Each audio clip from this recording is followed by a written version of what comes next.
Hello everyone and welcome back to my Bold and Beautiful 29 YouTube channel. I hope you guys are having a wonderful day. Before we start, please hit the subscribe button and give this video a thumbs up. A big day for Finn as he has to decide whether to blow up his whole family. John Finn Finnegan prepares to tell Steffy Forrester Finnegan that he slept with his aunt when he was a teenager and now has a 21-time-old periodical killing son who kept Steffy hostage in a pen and tried to kill her. Can Finn indeed get the words out? After her talk with Finn, Steffy ends up at the Forrester manse where she tells her parents that she and Finn have been through further in a many short times than most couples go through in a continuance. She didn't suppose the pain of some effects would ever go down. Finn also has to deal with his mama. When Lee Finnegan visits his office, he mentions commodity she needs to know about himself and Aunt Poppy. Lee claims she formerly knows. Maybe she knows commodity, but she doesn't relatively know everything. However, she clearly wouldn't want to be the stylish family in the world to Poppy at the moment, if she did.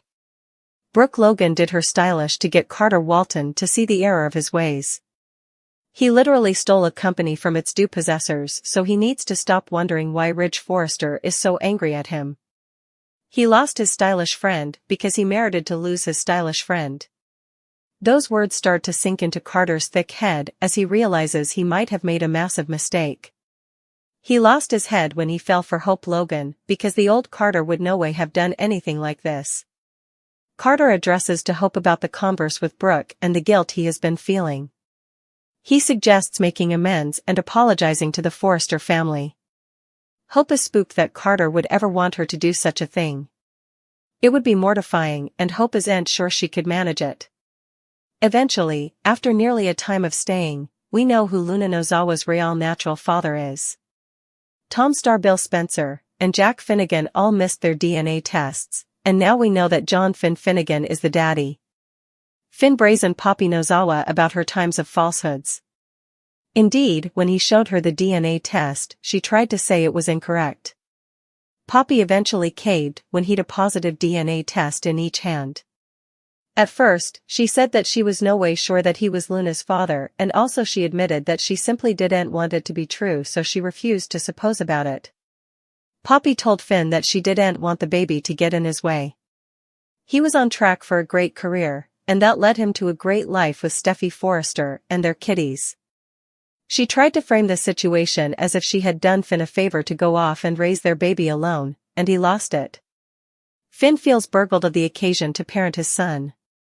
We weren't sure exactly what Finn's response to having a now 20-something son was going to be in moment we set up out. Finn exploded on Poppy, pointing out that everything had been good for him, except for the fact that he'd a son that he'd no way had a chance to raise. Not only that, but he feels that Poppy deliberately kept Luna from him over the times, and he's furious. It's enough clear that Finn formerly feels a bond with the son that he slightly knows, and grounded on his response, he isn't about to stay quiet. It seems to be enough safe bet that he's enough snappily going to take action. Luna is presently at Bill's on house arrest after killing 2 men, so after Finn gets his head around his newfound maternity, also he'll have to deal with reality. His meat and blood is a killer, one who intended for his woman to be one of her victims. Luna Nozawa's newest target in familiar family home. She shifted her obsession from Bill Spencer to his son, Will Spencer. This thing would be realistic, indeed, considering Will has fallen hard for Electra Forrester.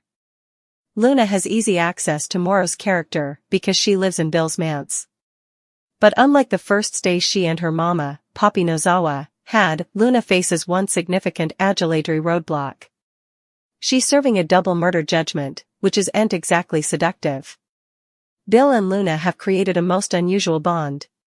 He was shocked when she kissed him while Poppy was in captivity, and indeed more so when learning that Yamada's character framed her mama. But Luna's letters broke through Bill's tough surface. He was affected by her purposeful connection to their springtime. Luna successfully pushed the idea that their maters created lasting damage. Still, the only followership open to where Bill is coming from has a capacity of 1. All other characters not named Luna will reject his manipulated and convoluted logic in having her judgment shifted to house arrest under his command. She couldn't repel kissing Bill while her mama was in jail.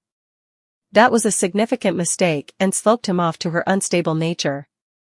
Yet, he's consciously overlooked that striking signal because he feels sorry for Luna. Killing two men, one of whom she believed was her natural father, was a far more violent illustration of lacking impulse control. And, as the followership has seen, Luna hasn't made progress. She's still living in a fantasy world that would live inside a outside security captivity if it weren't for Bill's power and influence in this adulatory world. As the suckers know, Luna continues demonstrating that she can't avoid dispensable threat. Rather of remaining out of sight whenever anyone other than him is in the house, as Bill told her she must do, Luna can't help but peer at Will when he's at the manse. That projects to trouble shortly. The Remy Price plot felt like a setup. It started and ended so snappily that the followership had to believe it was purely a plot vehicle intended to help introduce Elektra and produce her bond with Will. Will's deliverance of Elektra from Remy included a coda, where Grace's character delivered a voiceover. Elektra told Will that the police captured Remy after Will chased him off. So, seeing Elektra rear places with her new swain might be in order. Rather of getting Luna's target or her coming victim, Elektra can save Will from torment or discover the girlfriend living in his father's house. Finn losing his cool, Hope getting in Daphne Rose's way, and Luna hearkening in on Will and Elektra. Finn continued to call out Poppy for her terrible falsehoods and treason. He is Luna's father and she hidden it for all these times. Poppy claimed she had no idea and didn't mean to lie. She didn't know, she said. Finn wasn't buying it. He eventually got her to admit she suspected it, but she simply couldn't let it be true. Well, sorry Poppy, but it's true. The father of your son is your whoreson. Poppy also tried to backpedal and told Finn she prevaricated because it was for the stylish. Finn had a big life ahead of him and didn't need his world rocked by such a horrible reproach. While Finn agreed that Poppy's silence did buy him a good life, it also ruined it by stealing him of his time with his son. As for Luna, she was formerly again lounging around Bill's house while gaping at filmland of his son. Is she obsessing over Will? She seized herself some lunch and sat down to eat but heard Will and Elektra coming in, so she ran to hide.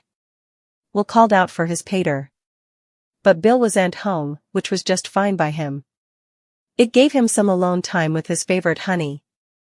They got comfy on the settee and Will talked about Bill being so reclusive, especially since he's not indeed going to the office much presently. Will also gave Elektra a brief history of Bill, Poppy, and Luna and how it all impacted his father. Bill was rather agitated to be a girl pater. The whole time, Luna hid in the murk and heated. Over at Forrester Creations, Hope asked what she just walked in on, especially after Daphne Rose refocused out her new scents were intimate. Daphne gave Hope the same treatment and had her whiff her neck. Hope took it as an occasion to flirt with her man over Daphne Rose's shoulder. She also made it a point to cleave to Carter and assert her dominance. Across the hall, Steffi touted Zen's designs and told him they were his stylish bones. Yet, they bandied the downfall of Carter and Hope. Steffi told him she set in stir a stranding ball. She wouldn't tell him what the plan was, just that Hope would soon get a taste of her own drug. Daphne Rose also slipped across the hall to see Steffi, and she was introduced to Zend. Zend was pleased to meet her but took off so the ladies could talk. Daphne suggested that Hope and Carter were more connected than they allowed. Truly connected, she said. Back across the hall, Hope was proving her point by turning up the heat with Carter. Unfortunately for Hope, Carter sounded potent distracted.